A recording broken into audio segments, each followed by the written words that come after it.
Londres est une ville attachée à ses traditions, mais aussi résolument à l'avant-garde. Catherine Conway a innové en proposant une idée toute simple, mais qui pourrait changer bien des choses. Son objectif, modifier les comportements et les modes de consommation. Elle a créé le premier magasin sans emballage. Ici, vous ne verrez aucun sac plastique. Absolument tous les produits sont proposés en vrac. Une première en Europe. Seulement pour se servir, il faut prendre le coup de main. Bonjour, je peux vous servir? Vous voyez les sacs en dessous? Vous pouvez les prendre? Ils sont bien pour le riz. Vous savez comment on fait? Tenez, regardez, vous le mettez dessous et vous appuyez pour la quantité que vous voulez. Le mode d'emploi est simple. Les clients viennent avec leurs bocaux et autres récipients et ne payent que ce qu'ils mettent dedans. On demande aux clients de changer leur habitude. En Angleterre, il y a de plus en plus de messages pour pousser les gens à apporter leur propre sac de course. Ici, c'est l'étape supérieure. Vous prenez votre sac de course et vos récipients. Vous les remplissez et vous rentrez chez vous. Et comme ça, vous n'utilisez aucun emballage. Mais consommer sans polluer, ça se mérite. Si vous avez autre chose à remplir, faites-le. Ça va prendre du temps. Juste dites-moi lorsque vous en avez marre d'attendre. Il faut être prêt à patienter ou à se salir les mains si on veut du shampoing. Et il me faudrait une serviette. Et si on est venu les mains vides, pas de problème. Catherine a tout prévu.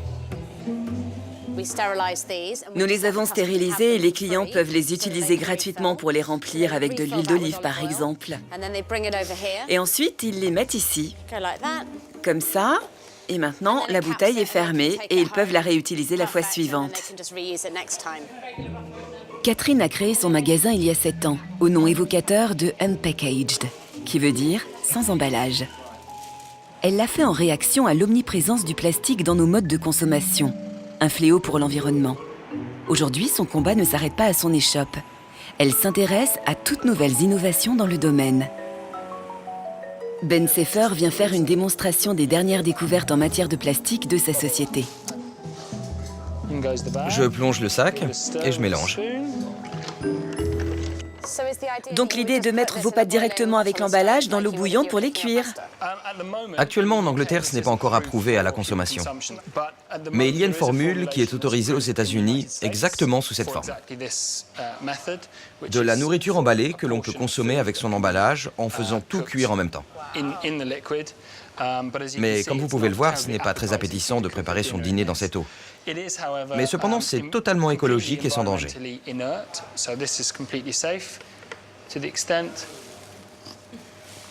Je peux même la boire. Si Ben Seffer se refuse à livrer tous ses secrets de fabrication, une chose est sûre, ces plastiques ne sont pas fabriqués à partir de pétrole, mais à partir de maïs et de sucre. Pourtant, plus de 99% des plastiques sont à base de pétrole, ce qui leur confère une résistance inégalable. Le problème, c'est qu'ainsi, ils mettent des centaines d'années à se dégrader complètement. Un fléau pour l'environnement. Alors, comment s'en débarrasser rapidement? Pour trouver, il faut creuser. Ah ben elle est là. Super. Bah tu vois, hein, elle a quand même drôlement évolué.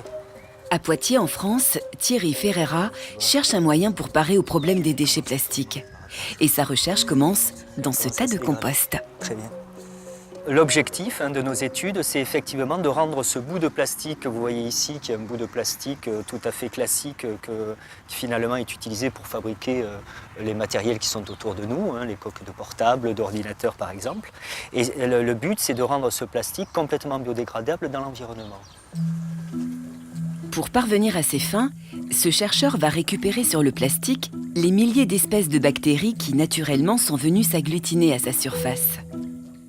En isolant ces bactéries, il va pouvoir comparer leur efficacité à consommer le plastique pour sélectionner les plus voraces d'entre elles. Franchement, cette boîte, elle est particulièrement spectaculaire. Vous voyez, on n'a pas trafiqué, c'est sans effets spéciaux. Regardez bien autour de la souche numéro 2. Vous voyez que vous avez une zone qui est très très claire, transparente. Alors que tout le reste, le fond de boîte, est laiteux. et blanchâtre. Donc ça signifie que cette souche numéro 2 a été capable de dégrader le plastique, d'accord, qui finalement eh bien, disparaît de la boîte et donne cet aspect complètement translucide en fait. Si la bactérie de la souche numéro 2 est si performante, c'est grâce à la nature des enzymes qu'elle sécrète.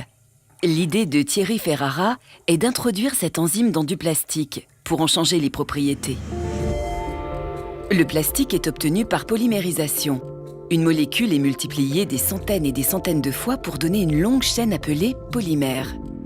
Pour rendre ce plastique biodégradable, les chercheurs de Poitiers introduisent des enzymes sécrétées par les bactéries de la souche 2 autour de ce polymère. Ces enzymes vont alors casser le polymère et dégrader la molécule de plastique. Reste à introduire les enzymes dans le plastique pendant sa fabrication. On est sur un polymère qui est biodégradable, donc un polymère qui potentiellement, si vous le mettez dans du compost, va se dégrader progressivement et vous allez voir au bout de quelques mois, vous n'avez plus rien du tout. Petit hic, ce bioplastique commence à se dégrader dès sa fabrication. Thierry n'a pas encore trouvé un moyen de contrôler l'activité des enzymes.